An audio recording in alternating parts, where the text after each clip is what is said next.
आज हम इस वीडियो में टीपीएम टोटल प्रोडक्टिव मेंटेनेंस के अंदर आने वाले 8 पिलर्स में से सी पिलर सेफ्टी हेल्थ और इन्वायरमेंट पिलर के अंदर के टॉपिक वर्क परमिट के बारे में हिंदी में समझेंगे। नमस्कार दोस्तों, मैं शक्ति मलिक हूं। मैं एक टीपीएम सर्टिफाइड कोऑर्डिनेटर हूं। मैंने Japanese MNCs, JIPM TPM certified companies और कॉरपोरेट लेवल पर बिजनेस एक्सीलेंस डिपार्टमेंट में काम किया हुआ है। एजुकेशन बैकग्राउंड में मैंने बीटेक, एमबीए और एमटेक की हुई है।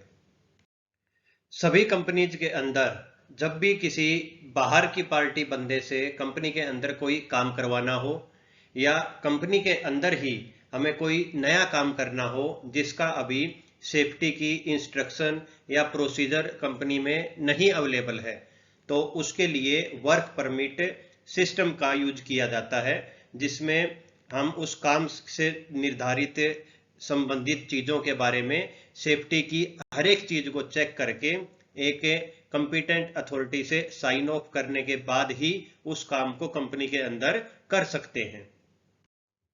आइए अब इस वर्क परमिट के बारे में डिटेल में समझते हैं। सबसे पहले एक वर्क परमिट का फ्लो बनाया जाता है, जिसके अंदर हमें कैसे कैसे काम करना है वो निर्धारित होता है।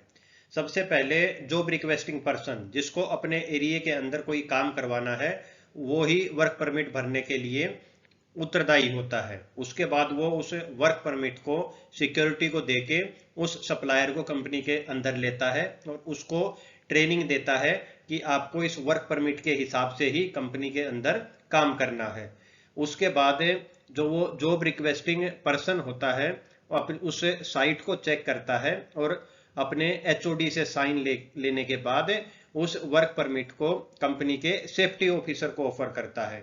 उसके बाद जो सेफ्टी ऑफिसर होता है उस साइट को आके दोबारा सही से चेक करता है और उसके बाद वर्क परमिट को अप्रूव करता है। उसके बाद वो वर्क परमिट सप्लायर को दे दिया जाता है और वो उस निर्धारित मापदंडों के हिसाब से कंपनी के काम को कंप्लीट करके उस वर्क परमिट को वापिस सिक्योरिटी को सबमिट करके अपने काम को खत्म कर देता है।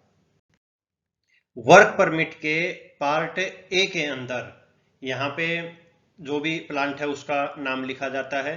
उसके बाद नेम ऑफ पार्टी वेंडर, कौन सा सप्लायर है उसका नाम लिख देते हैं। उसका कंपनी का एड्रेस क्या है, मोबाइल नंबर क्या है, वो कंपनी के किस एरिया में काम करेगा और उस काम के बारे में एक छोटा सा डिस्क्रिप्शन यहाँ पर लिखा जाता है।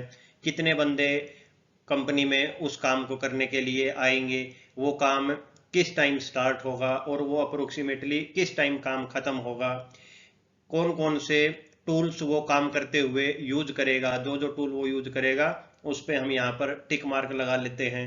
उसके बाद उस काम को करने के लिए पर्सनल प्रोटेक्टिव इक्विपमेंट पीपीई कौन कौन से उसे पहनने पड़े चाहिए वो भी यहाँ पर हम टिक लगा लेते हैं। उसके बाद भी अगर कोई रिक्वायरमेंट है उस काम से रिलेटेड तो यहाँ पर डाल देते हैं। उसके बाद जो इनिशिएटर होता है अपने नाम और साइन करवा के अपने एचओडी से उस काम के लिए अप्रूवल लेता है। वर्क परमिट के पार्ट बी में कुछ चेक पॉइंट्स होते हैं जिसको काम शुरू करने से पहले इंश्योर करना होता है। इनका आंसर यस में होना चाहिए, तभी आपका वर्क परमिट अप्रूव होगा, और अगर कोई पॉइंट नॉट अप्लीकेबल है तो एनए लिख देते हैं।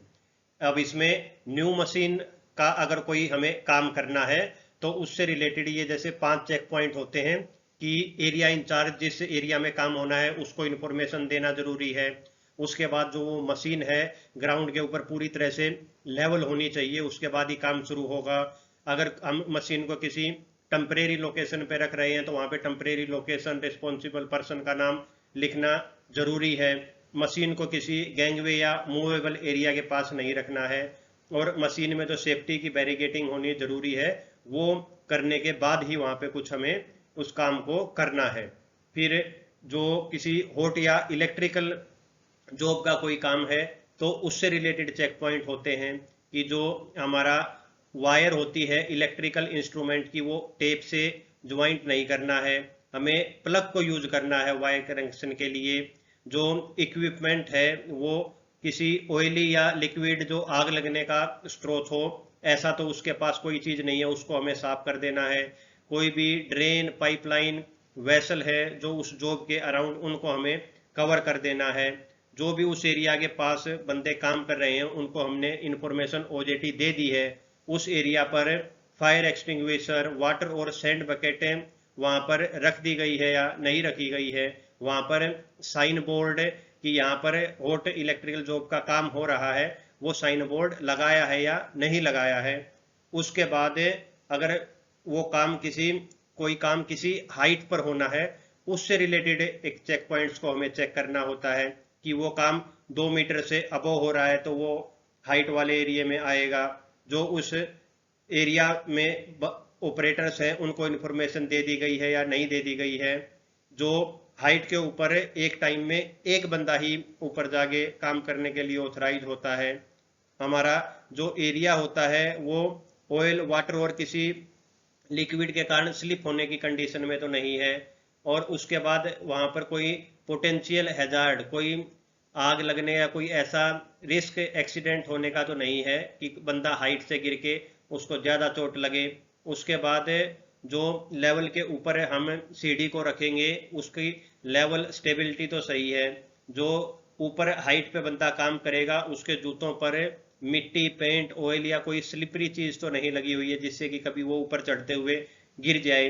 वर्कर को सीढ़ी के ऊपर सामने की तरफ मुंह करके ही चढ़ना और उतरना होता है। और कोई भी सामान ऊपर ले जाने के लिए रोप, किसी रस्सी के सहारे से ही मटेरियल को उठाना है। और जो सीढ़ी होती है उसको नीचे से एक बंदे का पकड़ना जरूरी है, तभी दूसरा बंदा ऊपर चढ़ेगा। जो बंदा ऊपर काम करेगा उसने हार्ड हैट पहनी है या नहीं पहनी है, सेफ्टी हार्नेस पहनी है या नहीं पहनी है, और जो सेफ्टी जो बेल्ट होती है उसका हुक उसने ऊपर सेफ्टी के लिए लगाया है या नहीं लगाया है। उसके बाद कोई भी लिफ्टिंग या वेट उठाने वाली चीज को काम करना है तो उसके लिए भी चेक पॉइंट्स वर्क परमिट में बनाए जाते हैं कि जैसे जो लिफ्टिंग है, स्लिंग्स और जो चेन है वो सही है या नहीं है, उसमें जो क्रेन का हुक है वो सही से काम कर रहा है नहीं कर रहा है, जो बंदा वेट को लिफ्टिंग को करेगा वो सही पोजीशन में खड़ा होके उसकी पोजीशन निर्धारित की है जिससे कि सेफ्टी का कोई इंसिडेंट ना हो। जहां पर जो वेट रखा जाएगा वो एरिया स्लिपरी तो नहीं है, वो हमें चेक करना है। लिफ्ट की जो स्लिंग्स और चेन है वो वहां पर रखते हुए फेल तो नहीं हो सकती है। उसके बाद जो वेट जब ऊपर हवा में मूव करेगा तो वो किसी ऑपरेटर वर्कर के ऊपर से मूव नहीं करना चाहिए, उस हमें पाथवे को डिसाइड करना है। उसके बाद हमें जो पर्सन्स हैं उन सभी को एरिया के आसपास उन सभी को इंफॉर्मेशन देनी जरूरी है कि यहाँ से अभी हैवी लिफ्टिंग वर्क किया जाएगा। उसके बाद जो क्रेन और फोर्क लिफ्ट जिसका हम यूज करेंगे उसके सारे लीगल डॉक्यूमेंट्स अवेलेबल होने चाहिए, driver licence, registration certificate, vehicle fitness certificate, testing certificate of chain and slings, PPE instrument, helmet, safety shoes, क्या क्या वहां पर पहने जाएंगे वो क्लियरली डिफाइन होके हमें सेफ्टी को सुनिश्चित करना होता है। उसके बाद कन्फाइंड, किसी भीड़ वाली जगह पर अगर कोई काम करना है तो उसके लिए भी चेक पॉइंट बनाए जाते हैं कि उस एरिया में जो भी अनसेफ कंडीशंस हैं उनको पहले दूर करना होता है। उसके बाद जो वहां उस एरिया की एंट्री है उसको गार्ड करके रोक दिया जाता है और ऑथराइज पर्सन ही वहां पर जाने के लिए परमिसिबल होता है।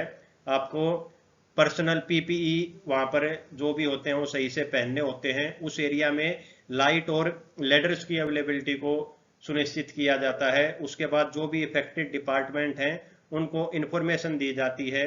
लॉकआउट टेकआउट के सिस्टम को यूज किया जाता है।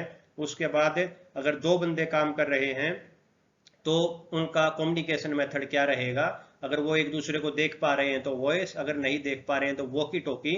तो इस तरह से वहां पर भी सेफ्टी को सुनिश्चित किया जाता है।